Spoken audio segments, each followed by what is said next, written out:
ವಿರುದ್ಧ ವಿಪಕ್ಷ ಬಿಜೆಪಿ ಸಮರವನ್ನ ಸಾರೋದಕ್ಕೆ ಶುರು ಮಾಡಿದೆ. ಕಾಂಗ್ರೆಸ್ ಸರ್ಕಾರದ ವಿರುದ್ಧ ಬಿಜೆಪಿ ಇವತ್ತು ಬೃಹತ್ ಪ್ರತಿಭಟನೆಯನ್ನ ನಡೆಸಲಿದೆ. ಸಿಎಂ ಡಿಸಿಎಂ ರಾಜೀನಾಮೆಗೆ ಕೇಸರಿ ಬ್ರಿಗೇಡ್ ಬಿಗಿ ಪಟ್ಟನ್ನ ಹಿಡಿದಿರುವಂಥದ್ದು. ಯಾವ ವಿಚಾರಕ್ಕೆ ಸಂಬಂಧಪಟ್ಟಂತೆ? ಆರ್ಸಿಬಿ ಸಂಭ್ರಮಾಚರಣೆಯ ವೇಳೆ ಮೃತಪಟ್ಟ 11 ಜನ ಕೇಸ್ ವಿಚಾರಕ್ಕೆ ಸಂಬಂಧಪಟ್ಟಂತೆ ಸರ್ಕಾರ ನೈತಿಕ ಹೊಣೆಯನ್ನ ಹೊತ್ತು ಸಿಎಂ ಡಿಸಿಎಂ ಹಾಗೆ ಹೋಮ್ ಮಿನಿಸ್ಟರ್ ರಾಜೀನಾಮೆಯನ್ನ ನೀಡಬೇಕು ಅಂತ ಇಂದು ಫ್ರೀಡಂ ಪಾರ್ಕ್ನಲ್ಲಿ ಬಿಜೆಪಿ ಬೃಹತ್ ಪ್ರತಿಭಟನೆ ನಡೆಸಲಿದೆ. ಬೃಹತ್ ಹೋರಾಟವನ್ನ ನಡೆಸಲಿದ್ದು ಸಿಎಂ ಮನೆ ಮುತ್ತಿಗೆಗೂ ಕೂಡ ನಿರ್ಧಾರವನ್ನ ತೆಗೆದುಕೊಂಡಿದ್ದಾರೆ ವಿಪಕ್ಷ ನಾಯಕರು ಅನ್ನೋದರ ಕುರಿತು ಅಪ್ಡೇಟ್ ಸಿಕ್ಕಿರುವಂಥದ್ದು. ದುರಂತದಲ್ಲಿ ಮಡಿದವರ ಕುಟುಂಬದವರಿಗೂ ಕೂಡ ಈ ಒಂದು ಪ್ರತಿಭಟನೆಗೆ ಆಹ್ವಾನವನ್ನ ನೀಡಲಾಗಿದೆ. ಸರ್ಕಾರಕ್ಕೆ ಮುಜುಗರ ಸೃಷ್ಟಿಗೆ ಕೇಸರಿ ಬ್ರಿಗೇಡ್ ಈ ಒಂದು ಪ್ಲಾನ್ ಅನ್ನ ಮಾಡಿಕೊಂಡಿರುವಂಥದ್ದು. ಎಸ್, ಬರೋಬ್ಬರಿ 18 ವರ್ಷಗಳಾದ ನಂತರ ಆರ್ಸಿಬಿ ಕಪ್ಪನ್ನ ಗೆಲ್ಲುತ್ತೆ. ಆ ಒಂದು ಸಂಭ್ರಮಾಚರಣೆಯ ವೇಳೆ ಚಿನ್ನಸ್ವಾಮಿ ಸ್ಟೇಡಿಯಂ ಬಳಿ 11 ಜನ ಆರ್ಸಿಬಿ ಅಭಿಮಾನಿಗಳು ದುರ್ಮರಣವನ್ನ ಹೊಂದ್ತಾರೆ. ಸೊ ಈ ಒಂದು ವಿಚಾರಕ್ಕೆ ಸಂಬಂಧಪಟ್ಟಂತೆ ಅವರ ಸಾವಿಗೆ ಸರ್ಕಾರವೇ ನೇರ ಕಾರಣ.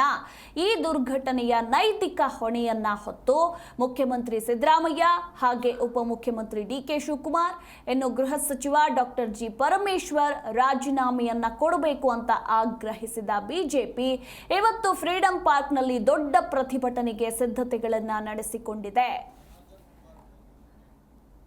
ಎಸ್, ಈ ಕುರಿತು ಇನ್ನು ಹೆಚ್ಚಿನ ಡೀಟೇಲ್ಸ್ ಕೊಡ್ತಾರೆ ನಮ್ಮ ಪ್ರತಿನಿಧಿ ಜನಾರ್ದನ್ ಹೆಬ್ಬಾರ್. ಸರ್ಕಾರದ ವಿರುದ್ಧ ಇಂದು ಬಿಜೆಪಿ ಬೃಹತ್ ಪ್ರತಿಭಟನೆಯನ್ನ ಹಮ್ಮಿಕೊಂಡಿದೆ. ಎಷ್ಟೊತ್ತಿಗೆ ಈ ಒಂದು ಪ್ರತಿಭಟನೆ ಶುರುವಾಗುತ್ತೆ? ಯಾರೆಲ್ಲ ಭಾಗಿಯಾಗಲಿದ್ದಾರೆ? ಹಾಗೆ 11 ಜನ ಮೃತಪಟ್ಟರಲ್ಲ, ಅವರ ಕುಟುಂಬಸ್ಥರನ್ನ ಕೂಡ ಆಹ್ವಾನ ಮಾಡಲಾಗಿದೆ ಅನ್ನೋದ್ರ ಕುರಿತು ಮಾಹಿತಿ ಇರುವಂತದ್ದು. Overall details. ಮಧು, ನೀವೇ ಹೇಳಿದಾಗೆ ರಾಜ್ಯ ಸರ್ಕಾರವೇ ಹೊಣೆ ಈ ಒಂದು ಘಟನೆಗೆ ಅಂತೇಳಿ ಬಿಜೆಪಿ ಆರೋಪವನ್ನ ಮಾಡ್ತಾ ಇದೆ. ಅಲ್ಲದೇನೆ ಅದಕ್ಕೆ ಸಂಬಂಧಪಟ್ಟ ಹಾಗೆ ಮುಖ್ಯಮಂತ್ರಿಗಳು, ಉಪಮುಖ್ಯಮಂತ್ರಿಗಳು, ಗೃಹ ಸಚಿವರು ರಾಜೀನಾಮೆಯನ್ನ ಕೊಡ್ಲೇಬೇಕು ಅಂತ ಹೇಳಿ ಆಗ್ರಹವನ್ನ ಮಾಡ್ತಾ ಇದೆ. ಇವತ್ತು ಈ ವಿಚಾರವಾಗಿ ಪ್ರತಿಭಟನೆಯನ್ನ ಹಮ್ಮಿಕೊಂಡಿದೆ ಫ್ರೀಡಂ ಪಾರ್ಕ್ ನಲ್ಲಿ 11 ಗಂಟೆಗೆ. ಫ್ರೀಡಂ ಪ್ರತಿಭಟನೆಗೆ ಈಗಾಗಲೇ ಆಹ್ವಾನವನ್ನ ಕೊಟ್ಟಿರೋದು.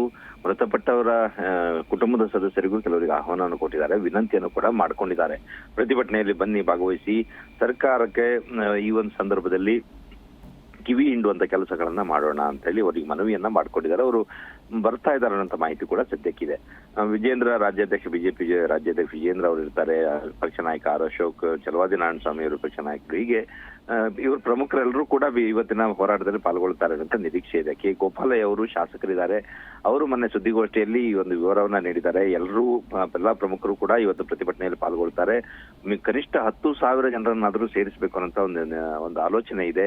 ರಾಜ್ಯ ಸರ್ಕಾರಕ್ಕೆ ಬಿಸಿ ಮುಟ್ಟಿಸಬೇಕು ಅನ್ನೋ ಕಾರಣಕ್ಕಾಗಿ ದೊಡ್ಡ ಮಟ್ಟದಲ್ಲಿ ಪ್ರತಿಭಟನೆಯನ್ನ ಮಾಡಿ ಜನಸಾಮಾನ್ಯರು ಸಹಿತ ಇದರಲ್ಲಿ ಪಾಲ್ಗೊಳ್ಳಿ. ಮುಂದಿನ ದಿನಗಳಲ್ಲಿ ಈ ರೀತಿಯ ಬೇಜವಾಬ್ದಾರಿತನ ಸರ್ಕಾರದಿಂದ ಆಗಬಾರ್ದು ಅಂದ್ರೆ ಜನಸಾಮಾನ್ಯರು ಸಹಿತ ಸರ್ಕಾರದ ಮೇಲೆ ಒತ್ತಡವನ್ನು ಹೇರುವಂತ ಕೆಲಸ ಆಗಬೇಕು.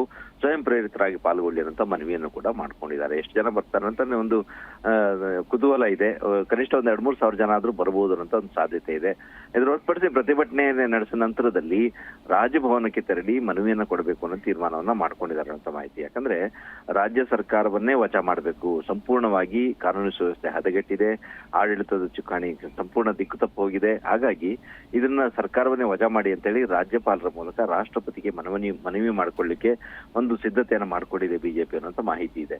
ಇನ್ನೊಂದು ಕಡೆಯಲ್ಲಿ ಇವತ್ತಿನ ಪ್ರತಿಭಟನೆಯ ನಂತರದಲ್ಲಿ ನೇರವಾಗಿ ಸಿಎಂ ಮನೆಗೆ ಹೋಗಿ ಮುತ್ತಿಗೆ ಹಾಕಬೇಕು ಅನ್ನೋ ಪ್ರಯತ್ನವನ್ನ ಬಿಜೆಪಿ ಮಾಡ್ಲಿಕ್ಕಿದೆ ಅನ್ನೋ ಮಾಹಿತಿ ಇದೆ. ಒಟ್ಟಾರೆಯಾಗಿ ಎಲ್ಲಾ ರೀತಿಯಲ್ಲೂ ರಾಜ್ಯ ಸರ್ಕಾರವನ್ನ ಇಕ್ಕಟ್ಟಿಗೆ ಸಿಲುಕಿಸುವಂತಹ ಪ್ರಯತ್ನ, ರಾಜ್ಯ ಸರ್ಕಾರಕ್ಕೆ ಮುಜುಗರ ಸೃಷ್ಟಿ ಮಾಡುವಂತ ಪ್ರಯತ್ನವನ್ನ ವಿಪಕ್ಷವಾಗಿ ಬಿಜೆಪಿ ಇವತ್ತು ಪ್ರತಿಭಟನೆ ಮೂಲಕವಾಗಿ ಮಾಡುವಂತ ಪ್ರಯತ್ನವನ್ನ ಮಾಡ್ತಾ ಇದೆ.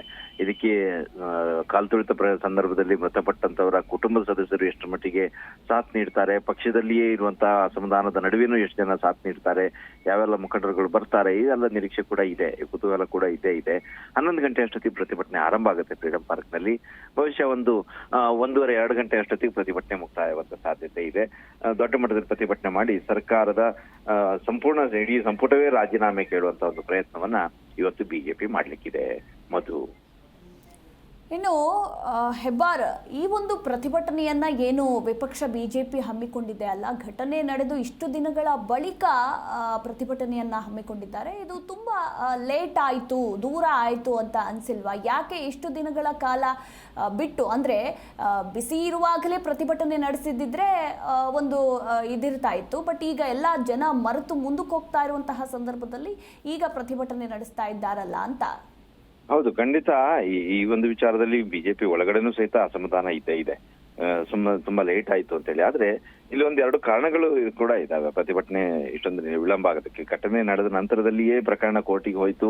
ಕೋರ್ಟಲ್ಲಿ ಏನಾಗುತ್ತೆ ಅನ್ನೋ ನಿರೀಕ್ಷೆ ಒಂದು ಕಡೆಯಲ್ಲಿತ್ತು. ಇನ್ನೊಂದು ಕಡೆಯಲ್ಲಿ ವಿಮಾನ ಅಪಘಾತ ಏನ್ ನಡೀತು ಮೊನ್ನೆ ಅಹಮದಾಬಾದ್ನಲ್ಲಿ, ಅಲ್ಲಿ ಆ ಅಪಘಾತ ಆದ ಮಾರನೇ ದಿನವೇ ಪ್ರತಿಭಟನೆಯನ್ನ ಹಮ್ಮಿಕೊಂಡಿದ್ರು ಇವರು. ಆದ್ರೆ ಆ ಸಂದರ್ಭದಲ್ಲಿ ಸರಿಯಲ್ಲ, 106 ಜನ ಮೃತಪಟ್ಟಂತ ಸಂದರ್ಭದಲ್ಲಿ ಇದು ಪ್ರತಿಭಟನೆ ಮಾಡೋದು ಬೇಡ ಅನ್ನೋ ಕಾರಣಕ್ಕಾಗಿ ಅದನ್ನು ಕೂಡ ಒಂದು ಪೋಸ್ಟ್ ಪೋನ್ ಮಾಡಿದ್ರು. ಆ ನಂತರದಲ್ಲಿ ಇವತ್ತು ಪ್ರತಿಭಟನೆಯನ್ನ ಆಯೋಜನೆ ಮಾಡ್ಕೊಂಡಿದ್ದಾರೆ. ಆದಾಗ್ಯೂ ಘಟನೆ ನಡೆದ ಒಂದೆರಡು ದಿನಗಳಲ್ಲಿಯೇ ಪ್ರತಿಭಟನೆ ಮಾಡಬೇಕಾಗಿತ್ತು. ರಾಜ್ಯ ಸರ್ಕಾರವನ್ನ ಇಕ್ಕಟ್ಟಿಗೆ ಸಿಲುಕಿಸಬೇಕಾಗಿತ್ತು. ರಾಜ್ಯ ಸರ್ಕಾರದ ಮೇಲೆ ಒತ್ತಡವನ್ನು ಹೇರಬೇಕಾಗಿತ್ತು ಅನ್ನೋ ಆಗ್ರಹ ಬಿಜೆಪಿಯಲ್ಲೂ ಇದೆ. ಯಾಕಂತಂದ್ರೆ ದೊಡ್ಡ ಮಟ್ಟದ ಆರೋಪವನ್ನ ಪ್ರೆಸ್ ಮೀಟ್ ಮಾಡಿ ಬಿಜೆಪಿ ಮಾಡ್ತಾ ಇತ್ತು. ಕಾಲ್ತುಳಿತದಲ್ಲಿ ಹೊರಗಡೆ ಜನ ಮೃತಪಡ್ತಾ ಇದ್ರೆ ಒಳಗಡೆ ಹೋಗಿ ಉಪಮುಖ್ಯಮಂತ್ರಿಗಳು ಸಂಭ್ರಮಾಚರಣೆಯಲ್ಲಿ ತೊಡಗಿದ್ದಾರೆ ಅನ್ನೋ ಆರೋಪ ಮಾಡಿದ್ರು. ಆಮೇಲೆ ಇನ್ನೊಂದು ಕಡೆಯಲ್ಲಿ ಮುಖ್ಯಮಂತ್ರಿಗಳು ಹೋಗಿ ಮೊಮ್ಮಗನ್ ಜೊತೆಯಲ್ಲಿ ಹೋಗಿ ದೋಸೆ ತಿಂತಾ ಇದ್ದಾರೆ ಅನ್ನೋ ಆರೋಪ. ಇದೆಲ್ಲ ಆರೋಪವನ್ನ ಬಿಜೆಪಿ ನೇರವಾಗಿ ಮಾಡ್ತಾ ಇರೋಂತ ಸಂದರ್ಭದಲ್ಲಿ ನೇರವಾಗಿ ಬಂದು ಪ್ರತಿಭಟನೆಯನ್ನ ಯಾಕೆ ಮಾಡ್ತಾ ಇಲ್ಲ ಅಂತ ಅಸಮಾಧಾನ ಪಕ್ಷದಲ್ಲಿ ಹಲವರಲ್ಲಿಯೂ ಪ್ರಶ್ನೆ ಇದೆ. ಆದ್ರೆ ಆ ಪ್ರಶ್ನೆಗೆ ಯಾರಲ್ಲೂ ಕೂಡ ಉತ್ತರ ಸಿಕ್ಕಿಲ್ಲ. ಕಾರಣ ಏನಂತಂದ್ರೆ ಬಿಜೆಪಿ ಒಳಗಡೆ ಒಂದಷ್ಟು ಅಸಮಾಧಾನಗಳು ಇರೋದು ಎಲ್ರಿಗೂ ಕೂಡ ಗೊತ್ತಾಗಿದೆ. ಇದು ಕೋರ್ ಕಮಿಟಿಯಲ್ಲೂ ಕೂಡ ಪ್ರತಿಧ್ವನಿಸಿದೆ. ಮೊನ್ನೆ JP ನಡ್ಡಾ ಅವರು ಬೆಂಗಳೂರಿಗೆ ಖಾಸಗಿ ಕಾರ್ಯಕ್ರಮವೊಂದಕ್ಕೆ ಬಂದಂತ ಸಂದರ್ಭದಲ್ಲಿ ಅವರನ್ನ ನಾಯಕರೆಲ್ಲ ಭೇಟಿಯಾದಾಗ್ಲೂ ಕೂಡ ಅದ್ರ ಬಗ್ಗೆ ಪ್ರಸ್ತಾಪ ಮಾಡಿದ್ದಾರೆ. ಪಕ್ಷದಲ್ಲಿ ಇರುವಂತಹ ಅಸಮಾಧಾನವನ್ನ, ಪಕ್ಷದ ನಾಯಕರ ನಡುವೆ ಇರುವಂತಹ ಆ ವೈಮನಸ್ಸನ್ನ ಸಂಪೂರ್ಣವಾಗಿ ಶಮನ ಮಾಡ್ಕೊಳ್ಳದೆ ಹೋದ್ರೆ ನಿಮ್ಮ ಹೋರಾಟ ಯಾವ ಮಟ್ಟಕ್ಕೂ ಸಹಿತ ಬಿಸಿ ಮುಟ್ಟಿಸ್ಲಿಕ್ಕೆ ಸಾಧ್ಯ ಇಲ್ಲ. ಒಬ್ಬರು ಒಂದ್ ಕಡೆ ಗೆಳೆದ್ರೆ ಇನ್ನೊಂದ್ ಕಡೆ ಗೆಳೆಯುವಂತ ಪರಿಸ್ಥಿತಿ ಆಗತ್ತೆ. ಪಕ್ಷದ ಒಳಗಡೆನೆ ಹಗ್ಗ ಜಗ್ಗಾಟ ಆಗತ್ತೆ ಅನ್ನೋಂತ ಮಾತನ್ನ, ಎಚ್ಚರಿಕೆಯನ್ನ, ಸೂಚನೆಯನ್ನು ಕೂಡ ಪಕ್ಷದ ಹಿರಿಯರು ಕೊಟ್ಟಿದ್ದಾರೆ ಅಂತ ಮಾಹಿತಿ ಇದೆ. ಈ ಕಾರಣಕ್ಕಾಗಿ ನಂತರದಲ್ಲಿ ಇವರೆಲ್ಲರೂ ಒಗ್ಗೂಡಿ ಕಾರ್ಯಕ್ರಮವನ್ನ ಮಾಡಬೇಕು, ಪ್ರತಿಭಟನೆ ಮಾಡಬೇಕು ಅನ್ನೋ ಒಂದು ತೀರ್ಮಾನಕ್ಕೆ ಬಂದು ಇವತ್ತು ಪ್ರತಿಭಟನೆಯನ್ನ ಮಾಡ್ತಾ ಇದ್ದಾರೆ. ಮತ್ತು ಇವತ್ತು ಕೂಡ ಕುತೂಹಲ ಇದ್ದೇ ಇದೆ. ಯಾವೆಲ್ಲ ಕಾರಣ ನೀಡಿ ಯಾವೆಲ್ಲ ನಾಯಕರು ಗೈರಾಗಬಹುದು ಅನ್ನೋಂತ ಕುತೂಹಲ ಇದ್ದೇ ಇದೆ. ಒಂದ್ ವೇಳೆ ಇವತ್ತೇನಾದ್ರೂ ಗೈರಾದ್ರೆ ಇವರಲ್ಲಿ ಅಸಮಾಧಾನ ದೊಡ್ಡ ಮಟ್ಟಕ್ಕೆ ಹೋಗಿದೆ ಅನ್ನೋದು ಸ್ಪಷ್ಟ ಆಗತ್ತೆ. ಅದೆಲ್ಲವನ್ನ ಮೀರಿ ವಿರೋಧ ಪಕ್ಷವಾಗಿ ಒಗ್ಗಟ್ಟಿನಿಂದ ಸರ್ಕಾರವನ್ನ ಹಿಮ್ಮೆಟ್ಟಿಸೋ ಕಾರಣಕ್ಕಾಗಿ ಪ್ರತಿಭಟನೆಗೆ ಬರಬೇಕು ಅನ್ನೋ ಆಗ್ರಹವನ್ನ ಪಕ್ಷದಲ್ಲಿ ಕೆಲವರು ಕೂಡ ಮಾಡ್ತಾ ಇದ್ದಾರೆ. ನೋಡ್ಬೇಕು ಯಾವ ರೀತಿ ಆಗತ್ತೆ ಅನ್ನೋದನ್ನ ನಾವು ಕೂಡ ಕುತೂಹಲದಿಂದ ನೋಡ್ತಾ ಇದೀವಿ. ಥ್ಯಾಂಕ್ ಯು ಹೆಬ್ಬಾರ್, ನಿಮ್ಮೆಲ್ಲ ಮಾಹಿತಿಗಾಗಿ.